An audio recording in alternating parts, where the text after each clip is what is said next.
first.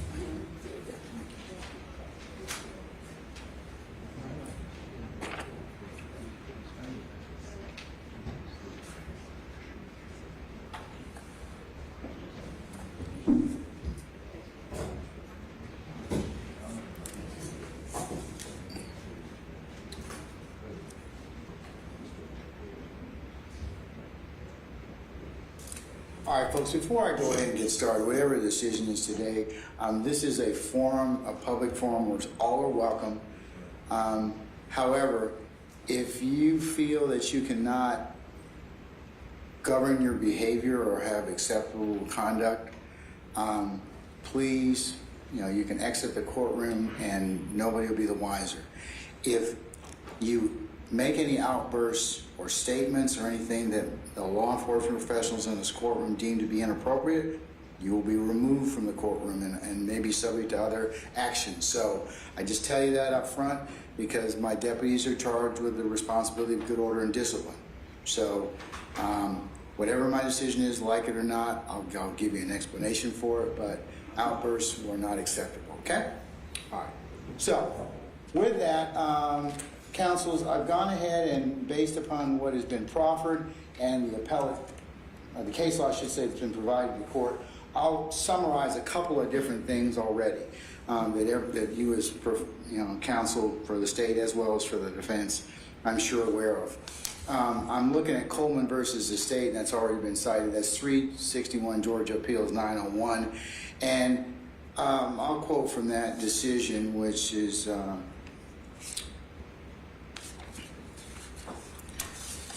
Which comes from our court of appeals, Judge Miller, Miller being the presiding judge in that particular case. Excessive bail is prohibited by the Georgia Constitution, Article 1, Section 1, Paragraph 17, and the 8th Amendment to the United States Constitution. And for the 8th Amendment analysis, as you all are aware, that 8th Amendment violation would be excessive bail or no bail, or fixing an amount that is excessive under the circumstances. When fixing, for the purposes of the 8th Amendment, the excessive bail is defined as bail set at an amount higher than the amount reasonably calculated to ensure the presence of the defendant. When fixing bail in Georgia, trial judge's foremost consideration is the probability the accused, if freed, will appear at trial. And then the court in Coleman goes on to quote that lesser factors or lesser extent or considerations are the accused's ability to pay, the seriousness of the offense, the accused's character and reputation. I have heard a lot of evidence today about those particular factors in regards to Mr. Williams and his ability to pay and the seriousness of the offenses and his character and reputation as presented by Mr. Steele, Ms. Hornsby, as well as Mr. Adams. So I have considered those particular issues. Now also Coleman goes on to say that a defendant who seeks release on bail has the burden of showing roots in the community. The defendant does not pose a significant risk of fleeing, threatening the community, committing another crime, or intimidating witnesses. And along with this particular case, the court also has considered the seminal case of Ayala versus the state at 262 Georgia 704. And Ayala gives us the framework in Georgia for the purpose of a pretrial bond is to prevent punishment before conviction and secure the appearance of a person for trial, quoting Roberts versus the state, 32 Georgia Appeals 339. And it goes on to say that a trial court may release a person on bail if the court finds the following. So I have to look at the first thing that Coleman directs me to look at is consideration of whether or not the is the foremost consideration is, will he, if free, appear at trial? And then the lesser factors, and these are: a court may release a person on bail if the court finds, 1, poses no significant risk of fleeing from the jurisdiction or failing to appear in the court when required; 2, poses no significant threat or danger to any person, to the community, or property in the community; 3, poses no significant risk of committing any felony pending trial; and poses no significant risk of intimidating witnesses or otherwise obstructing the administration of justice. And I'm required to explain any reasons if I deny bond to assist the appellate court in its review, and that the granting or denial of bond will not be set aside unless there's a manifest and flagrant abuse of discretion. That's Jernigan versus the state, 111 Georgia 307, pinpoint 308, very old case from 1903. Now, in regards to considering bond for Mr. Williams, I have considered the first consideration is, if free, will he appear at trial, and to a lesser extent, the other factors. And based upon the court's consideration of the proffer, the two things that the court has significant concerns about are him being a danger to the community and flight. And I'll state for the purposes of the record and purposes of my decision that I realize that Mr. Williams is presumed innocent. I realize that he has the presumption of innocence stays with him until the state, by sufficient evidence, is able to prove to a jury's satisfaction beyond a reasonable doubt, I should say, that he is guilty of the offense or offenses charged.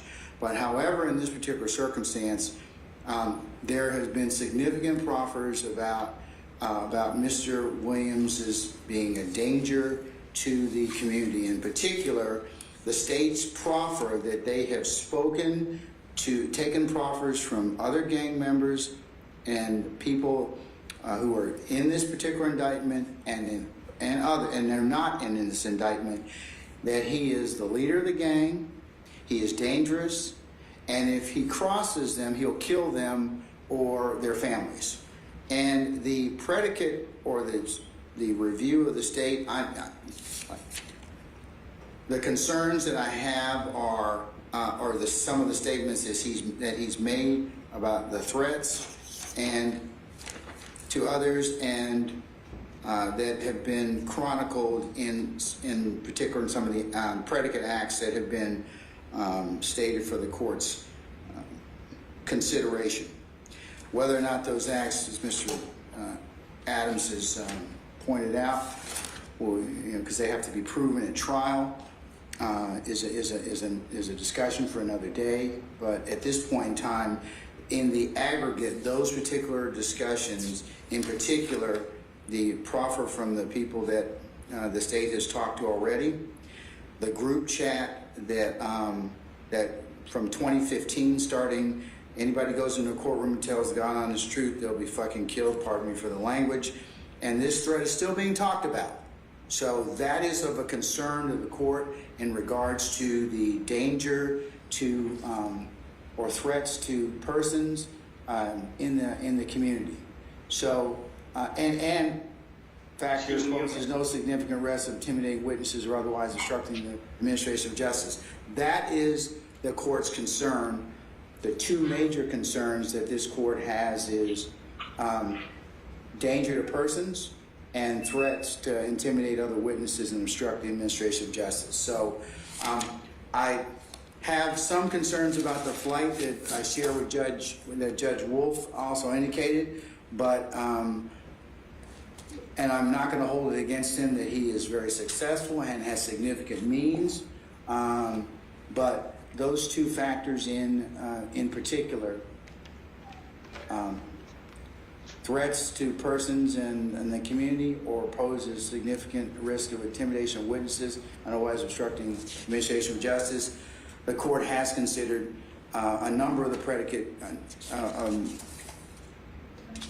statements and And for those reasons in the aggregate, I'm going to deny bond at this time. But Mr. Adams, Ms. Hornsby, and Mr. Steele, certainly if you should file any other additional motions or things change, I certainly will reconsider the court's position on bond. It is not lost on me that I have not given your client a bond, but you know, that is my decision based upon what I have heard, and I certainly appreciate your advocacy on behalf of your client and all of the lawyers thus far who have advocated very well for their clients in this particular position. And I will do my level best to make sure that this case gets tried as expeditiously as possible, and if I can get it on the calendar before the 9th of January, I will endeavor to do so. So, anything else at this point in time? One thing, Judge. Yes. I'm sorry, I know the court sent an email to, I think, the Public Defender's Office concerning getting defendants who are presently unrepresented representation. We wanted to kind of weigh in on that. We filed a motion today requesting the court to respectfully get them so we can get everybody arraigned and get it moved. I want to just give the court... Mr. Gere, you must think that I have a lot of power. I really don't.